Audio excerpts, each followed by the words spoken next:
Halo, assalamualaikum warahmatullahi wabarakatuh. Kenalin teman-teman, nama aku Ima. Selamat datang di channel YouTube aku. BTW ini adalah konten pertama aku.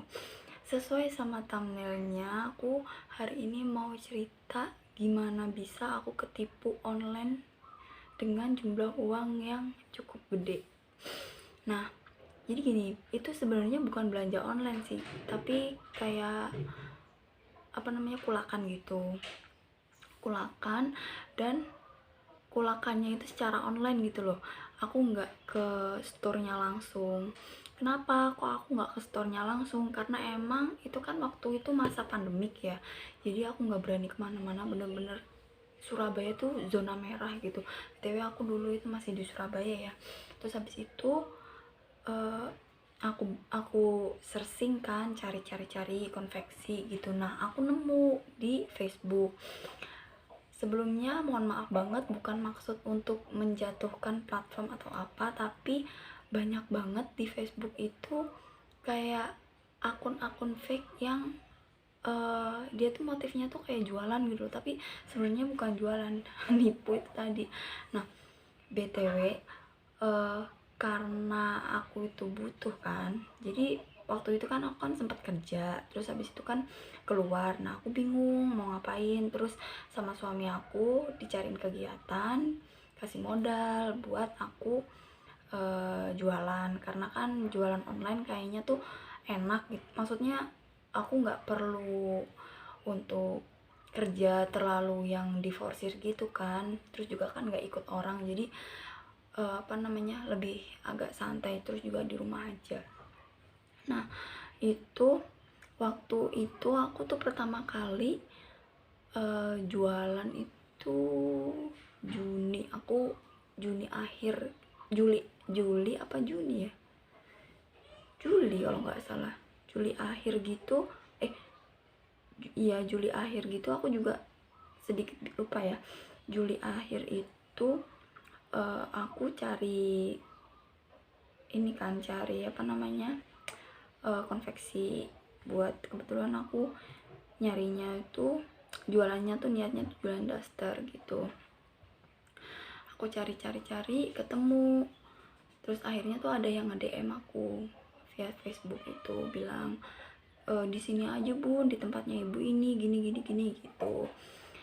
Akhirnya dia ngasih WA pertamanya, terus aku bilang kan, Bu, emang nggak ada Facebooknya, saya DM Facebook aja dulu, saya gitu kan. Terus habis itu orangnya tuh ngasih Facebooknya, terus aku tanya gini, pokoknya harganya berapa, terus spek-speknya kayak apa gitu. Terus habis itu orangnya tuh ngasih list, emang harganya tuh murah banget, dan kualitasnya juga kayak kualitas toko gitu loh guys, bagus gitu. Terus habis itu aku tertarik kan. Pertama aku itu belum nyadar kalau itu adalah motif penipuan gitu. Awalnya aku belum nyadar kalau itu motif penipuan. Nah, ketika aku istilahnya uh, tektok gitu loh, tektok sama orangnya, terus tiba-tiba tuh ada yang nge-WA aku, nge-WA terus bilang, sis, kamu ada produk ini enggak? Nah, produk yang dia tanyain, kita anggap orang yang nipu aku orang A, terus orang yang nipu aku orang A, terus orang yang kirim DM di Facebook aku tadi orang B, dan orang yang WA aku orang C ya. Nah, si orang C ini tiba-tiba tuh WA aku gini, oh, sis ada produk ini enggak gitu, produk yang mau aku beli di orang A. Nah, terus abis itu aku bilang ada.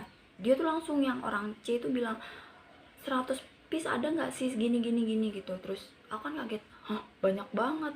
Terus habis itu dia bilang dia tuh rumahnya tuh nggak jauh dari rumah aku gitu. Terus, dan ini tips ya buat teman-teman, jangan sekali-kali percaya kalau dia tuh ngasih alamat atau dan sebagainya.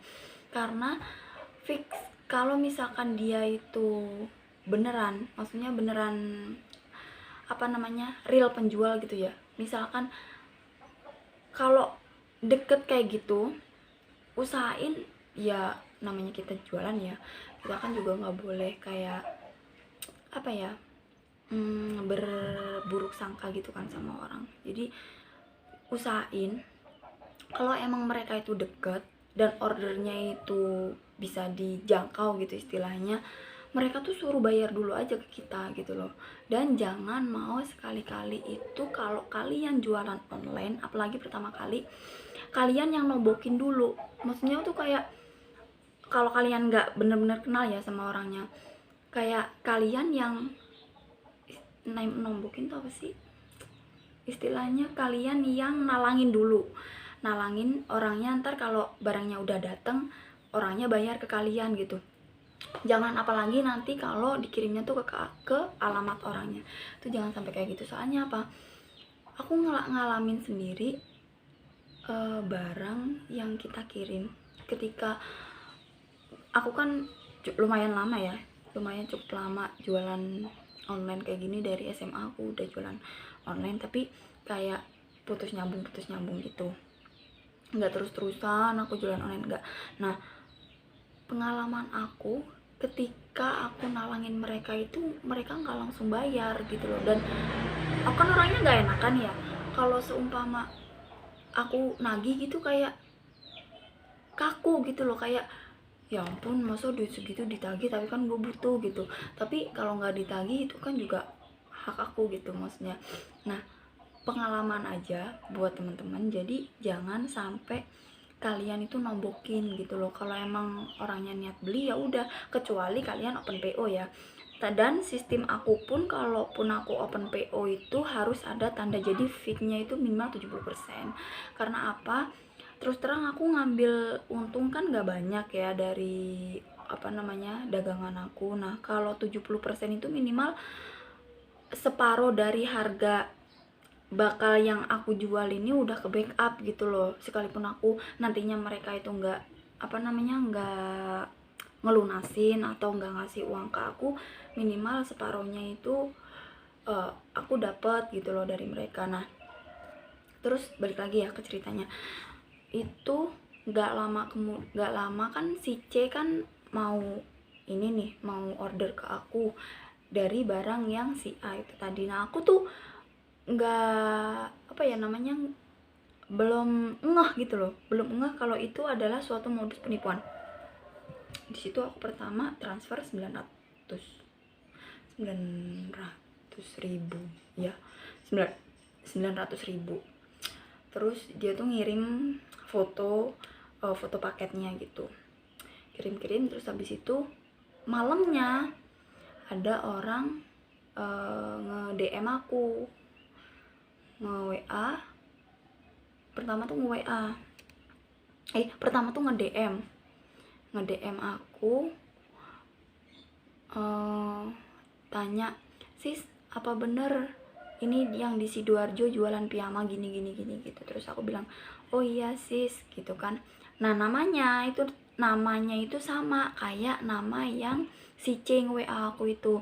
Gak lama si A itu nge-WA aku, nge-WA bilang, "Sis, orang ini deket gak daerah sini deket gak sama Sista?" Terus habis itu tanya, pokoknya intinya tanya lah daerah sini deket apa enggak. Terus habis itu ada orang yang pesen di aku, tapi karena kejauhan terus aku kasihin ke Sista gitu kan.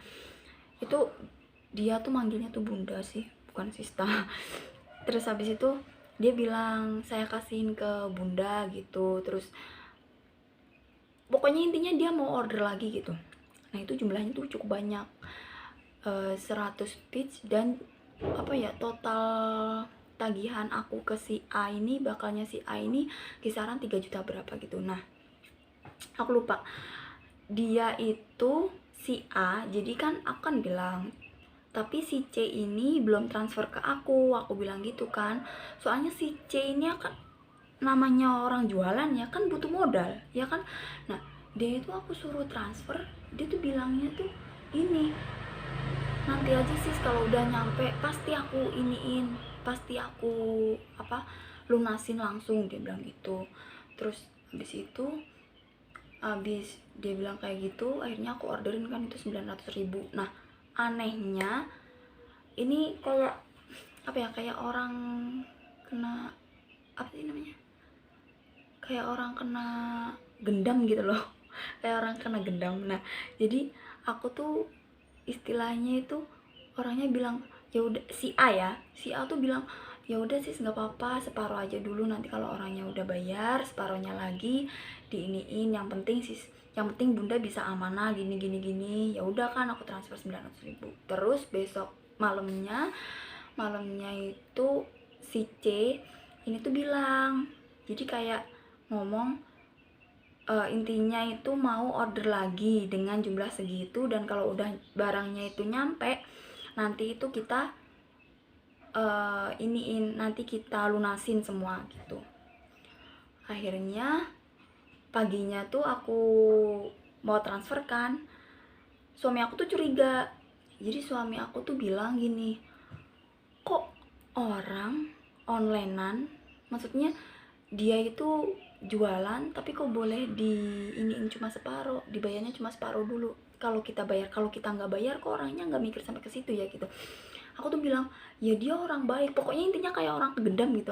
Aku bilang ya orang baik lah, dia kan bilang kalau kita amanah. Orang itu kalau mau jualan, ini beneran sumpah aku jadi orang bodoh banget, dan ini nggak boleh ditiru ya guys. Kalian kalau misalkan suami kalian itu bilang jangan, ya kalian tuh jangan ngotot ya. Ini tuh bener-bener nggak boleh ditiru banget. Nah itu dosa aku juga sih, aku ngotot sama suami aku sampai aku tuh marah gitu, karena kan emang aku nggak ada kegiatan kan, jadi aku tuh bener serius mau jualan, aku bilang gitu kan. Terus akhirnya dia bilang ini loh ditransfer dulu 2 juta nggak apa-apa. Akhirnya suami aku kan gedek kan, maksudnya bukan gedek sih, tapi kayak suami aku ya udahlah gitu loh, toh nanti juga kalau ketipu lu sendiri yang ngerasain gitu. Akhirnya nggak lama gue transfer kan tuh pagi-pagi aku transfer, siangnya sampai sore dia tuh nggak ngirim bukti, resi apa segala macam. Nah dia itu ngomongnya katanya itu dikirim, resi aku dikirim setelah dia belanja, sekalian belanja. Nah itu sampai sore sampai malam dia nggak ngirim. Akhirnya suami aku tuh pulang dari transfer tuh sempet browsing kan, searching nomor penipuan apa segala macem.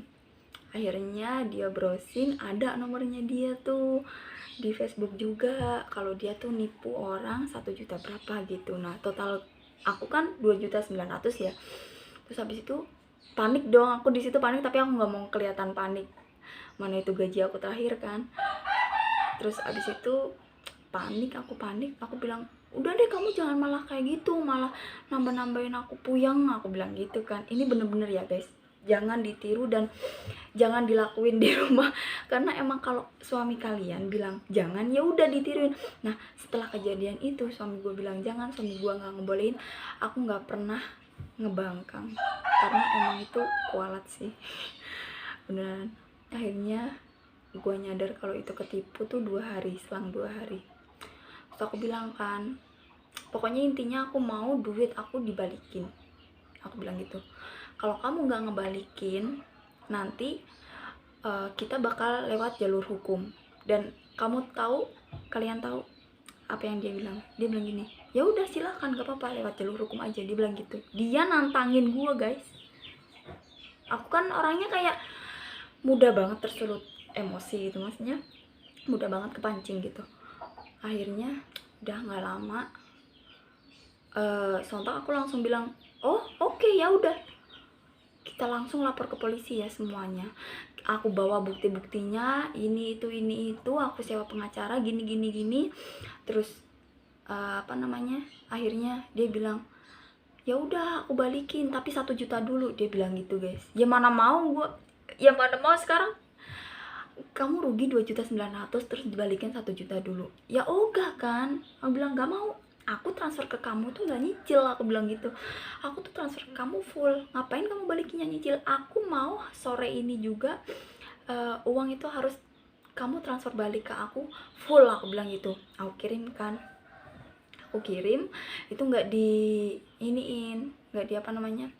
nggak direspon tuh sama dia. Akhirnya besoknya kita tuh sempet cari-cari cara gitu loh guys. Nah aku tuh ngubungin ke orang-orang yang udah pernah ditipu dia. Jadi aku hubungin ke mereka, aku tanya uangnya pada balik apa enggak. Ternyata ada yang balik, ada yang enggak gitu. Nah, aku kan usaha gimana caranya uang aku balik. Terus nanti ya di video selanjutnya aku bakal ceritain gimana bisa penipu itu balikin uangku ya, meskipun gak semuanya sih, tapi minimal dibalikin lah, alhamdulillahnya. Thanks, segitu dulu ya teman-teman videonya. Mohon maaf banget kalau aku banyak bacot, tapi ini edukasi buat kalian juga. Semoga aku nge-share pengalaman aku kayak gini bisa buat pelajaran buat kalian juga.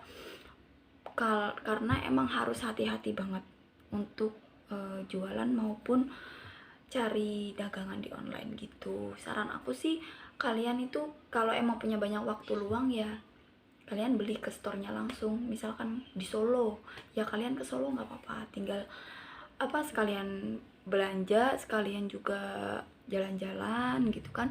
Kalau emang kalian gak punya banyak waktu dan gak punya banyak biaya, ya cari toko yang benar-benar itu udah real maksudnya tuh pelanggannya juga banyak.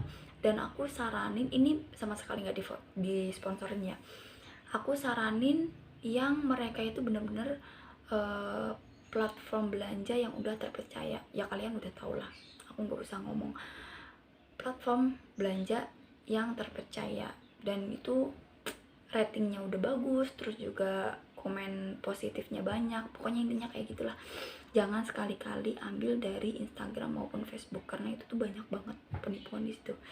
Oke guys, segitu aja. Semoga berkah, semoga sama-sama kita dapat mengambil pelajaran dari video yang aku share kali ini. Assalamualaikum.